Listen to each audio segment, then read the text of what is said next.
Welcome to the Regroup Hour, the podcast that's all about how we make and manage change by building a bedrock of self-care. Self-care that comes from self-awareness and self-compassion.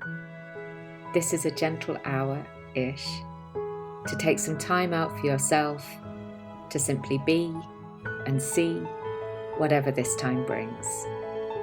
It truly is an opportunity to regroup. Hi, and welcome back to Series 3. I can't quite believe that we're here, that this whim of an idea that began back in March, April time has resulted in producing all of these episodes, and I am so delighted to be back with you, to be sharing some more thoughts and reflections. And I hope that wherever you are right now, you are safe and you are well. So the topic of today is feels quite a big one. Do you want to change your life? It's quite a grand title, I suppose, but it's something that came to me as the principles by which we can make significant changes in our life. And I think that there is one core principle to this approach, and that's what I want to share with you today. So as we begin a new year or any new phase in our life, as one thing ends and another thing begins. So right now it's January, and obviously 2020 has ended and 2021 is stretching out ahead of us. As always, we don't know what the year is going to hold. Maybe we're beginning this year with some slightly different, bigger, more challenging concerns than we ordinarily face into a new year with. But as with any time, we don't know what these next weeks and months will hold for us.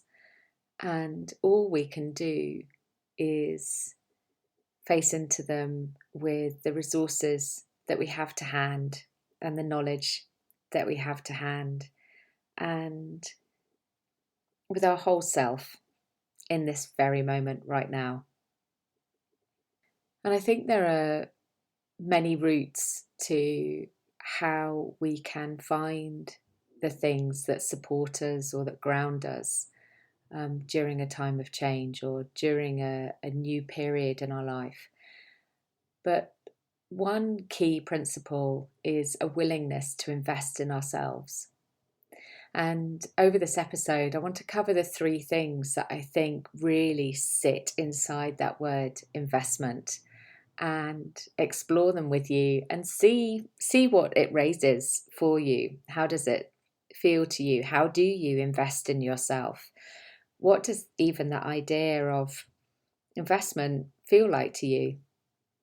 We often think of investment as something that's external to us, but this is about self-investment, and I think that it really supports us, particularly if we're looking to reduce anxiety, stress, confusion in our life, and we want to increase clarity and calm and confidence. Then making a conscious choice to believe that you're worthy of your own attention, of your own investment in yourself, is a really powerful way forward. So I mentioned that there are three areas, and I think the first one is time. Time's often something that we sense we lack. In fact, all three of these things are often things that we can sense that we lack.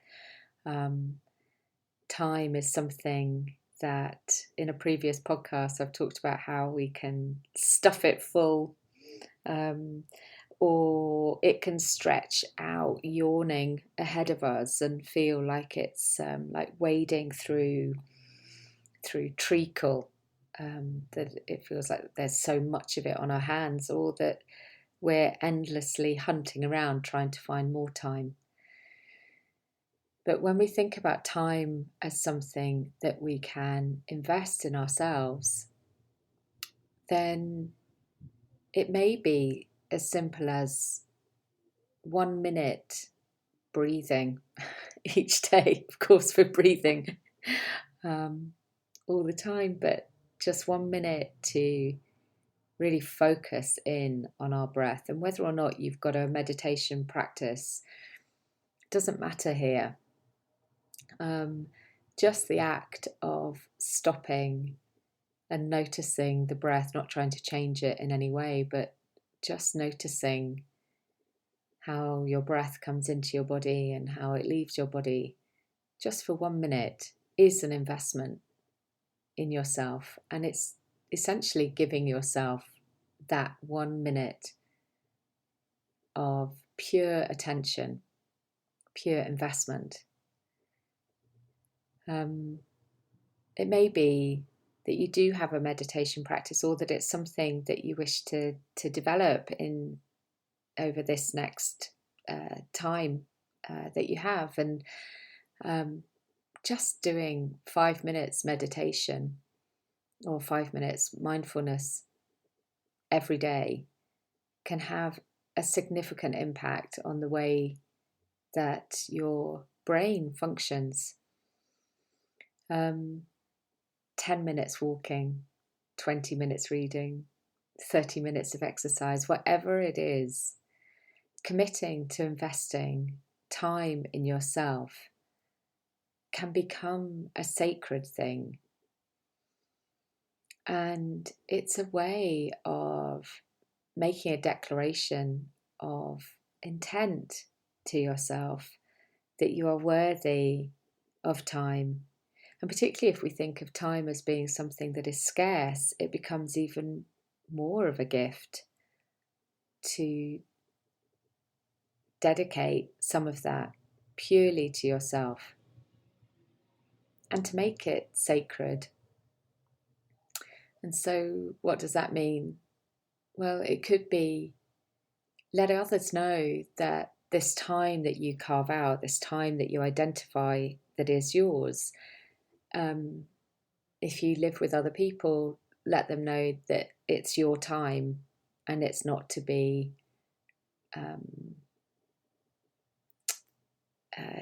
taken away from you, unless, of course, there is a genuine emergency and something really needs your time.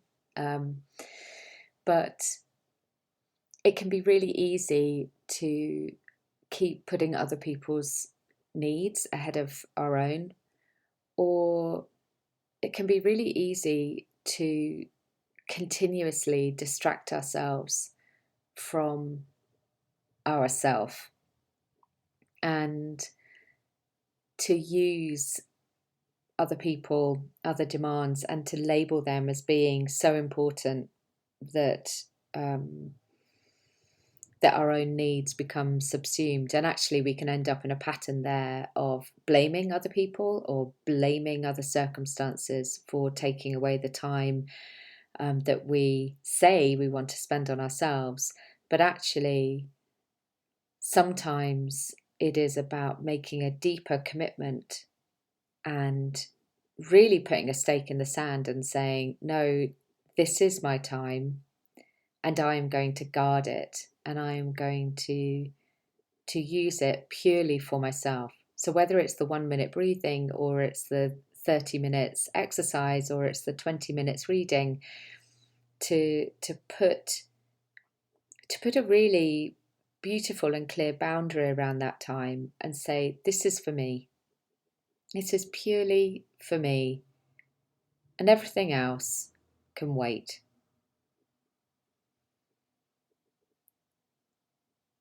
And if you're living with people, or you have a work environment where where others don't respect your boundaries, then part of this investment in time in yourself is also to look at ways you can further strengthen your boundaries and potentially to seek support to find ways to change your situation. If you find that there is genuine external forces at work that are taking away any opportunity that you have to really spend this valuable, beautiful time with yourself, then finding ways to change that situation is really important, because you are worthy of this time. And this is also about how we create control in our life as well, not in a tight, tense, rigid way, but in a soft way, to say what is really important.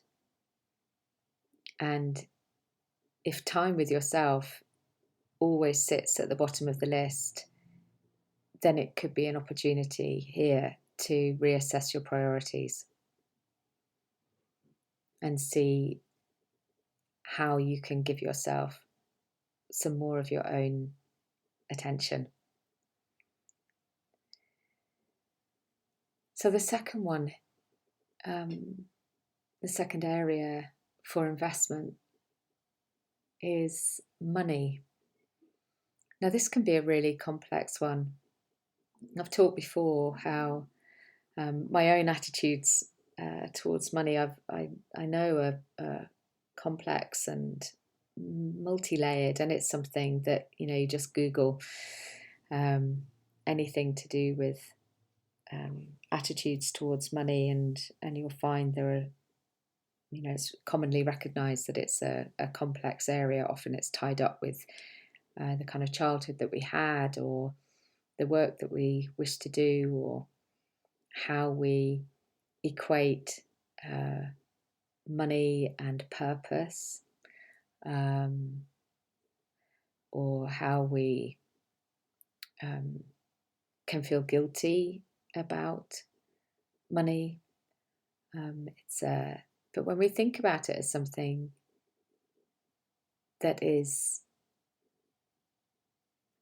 purely something that flows through us and onto others, then it can feel easier to think about it as something that we can use to invest in ourselves. So, as part of how we move into change, money can be a really powerful element of what we invest in. And by that I mean to use it to pay for a course, to pay to learn something new, to pay for one-to-one support. Like I say, perhaps to learn a new skill, maybe to learn an instrument, to learn a language, to learn about yourself, to create a deeper awareness of who you are and why you behave and believe and feel the way you do, to expand your horizons, to open your heart, to open your mind, and to use money as an energy exchange for the service that you receive from someone else. And in that way, money becomes much simpler. I think there's something here too about how self-knowledge, investing in how we develop our own awareness of ourselves, that's an essential tool on the path of life. And it's really what can help us create clarity about what we can put in place in order to help us change. And I think the other aspect to this is that even if right now you feel you can't afford to spend money because for whatever reason it feels scarce, then seek free support. There's so much available. You just, whatever it is that you want to learn, whatever it is that you want to develop or invest in for yourself, there will be some resources available that don't cost anything at all. But there's a psychological commitment here to commit as though you have invested. So if you find something that that really draws you, then commit to it, sign up and show up, and behave as though you have invested your money in it. That is a very sort of powerful mental state, and is an indication, again, a sort of commitment to yourself, or a sign of intent to yourself that you are investing in that personal development too. And then I talked just now about how money is an energy. If we see it as purely a means of exchange of one service for another, then energy becomes our third area of investment.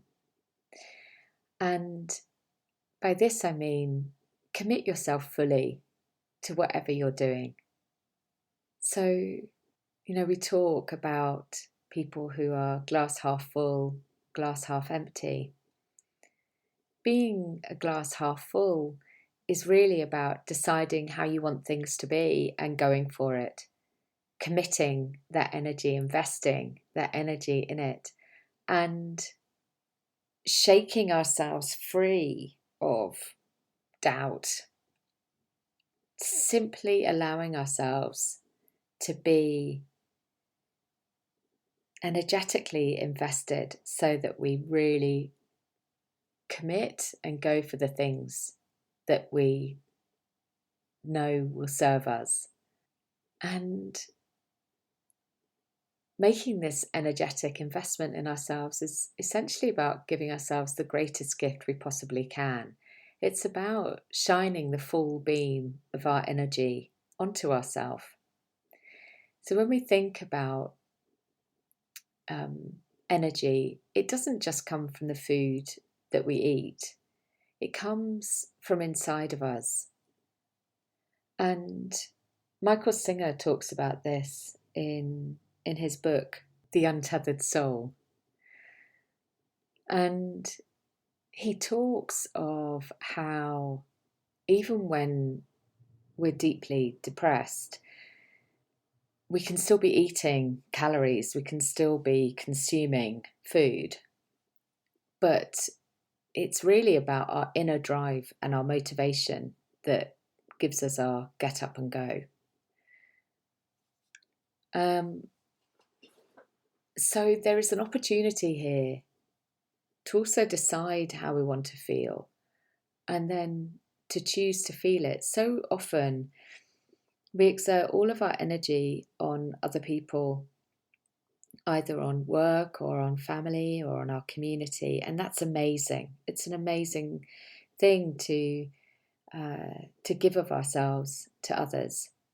But when we give others everything that we have, then we leave nothing for ourselves, and ultimately our resources run dry. So this idea of investing our own energy in ourselves is about restoring our energy sources. It becomes like a virtuous circle where when we shine the light of our own energy upon ourselves, then we actually refuel ourselves. And in exactly the same way, that's what happens with all three of these areas: time, money, energy.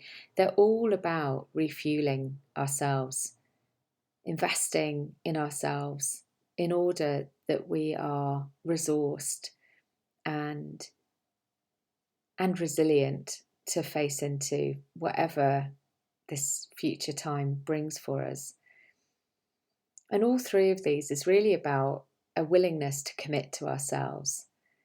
And I know that doing all three of these is something that changed my own life, not overnight, but in increments that I chose to notice and chose to believe in myself. So, for my own story, time was something that I committed to myself by creating that space for meditation, for journaling, for spending time on my own, for spending time with other people who also fueled me, people that I learnt from. Money, I spent money on new training, on going on retreat, on learning new skills, on getting one-to-one support that really ultimately gave me so many tools and so many different strategies that I was then able to learn how to support myself. And ultimately, through all of that wider investment in my studies, in my postgraduate work, etc., I was then able to come to this place where I can support others through their own journeys. And in terms of energy, it was really about choosing whether I stayed in a space where I was constantly kind of holding like fear and worry at bay and investing energy and pushing that stuff away, rather than investing the energy in helping myself feel rested and energized simultaneously by giving myself my own best attention rather than constantly trying to battle the stuff that I thought was going to bring me down. And actually, what I needed to do was notice all of those things and give them some of my loving attention, some of my loving energy. And by doing that, regrouping myself, bringing myself back together. I've talked before about how this whole process that I've been through on my own change journey has been about regrouping my scattered head and heart. And that's been a huge part of how I have invested my energy in myself is by bringing those parts of myself back together so that I can feel whole again. And I think the last point here really is that we cannot give what we haven't got. So we need to invest in ourselves as a starting point in order to be able to give to others. So I hope that little meander through these three ideas has sparked some thoughts for you. How do you invest time, money, and energy in yourself right now? What would it feel like for you to make a commitment to yourself to invest all three things in yourself going forward? What does an investment in time spent with yourself mean to you? What does investing your own money in yourself mean to you? What does investing your energy in yourself mean to you? I'd love to know how these things land, what comes from them. And thank you so much for listening. Thank you, as always, to Angus for his music and for his production on this podcast.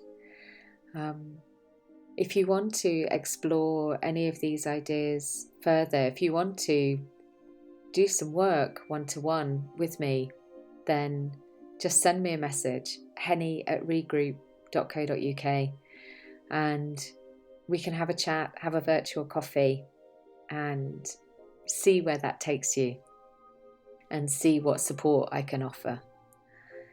And if you prefer to do group work, then there are some new retreats coming up this year. Spring, summer, autumn, winter, seasonal retreats. And it would be wonderful to have you part of them. There are also some new courses which are specifically for women going through menopause too. So take a look at regroup.co.uk for all of that. And I send you a hug and a wave.